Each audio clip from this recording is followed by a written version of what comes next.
மாடு கன்று போட்ட சீம்பாலில் கேக்கு செய்ய போகிறோம். பாலை வந்து அடி கனமான பாத்திரத்தில் ஊற்றி காய்ச்சினோம்னா சத்தனை கொஞ்ச நேரத்தில் திரிஞ்சு இந்த மாதிரி ஆகிடும். நல்லா சுண்டி வந்தோன்னே ஒரு கப்பில் அந்த திரிஞ்ச பாலை எடுத்து வச்சுக்கணும். கையால் 2 பொடி அளவு பொட்டுக்கல்லையை போட்டு நல்லா வறுத்து ஒரு பிளேட்டில் கொட்டி ஆறுனதுக்கு அப்புறம் மிக்சி ஜாரில் போட்டு நல்லா பட்டு மாதிரி நைஸாக அரைச்சிக்கணும்.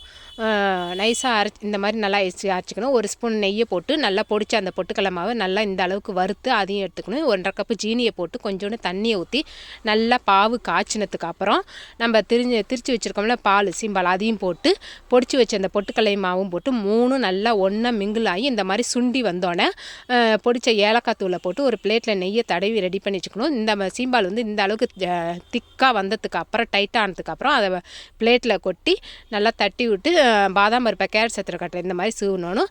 கேக்கு பீஸ் போட்டால் கேக்கு ரெடி.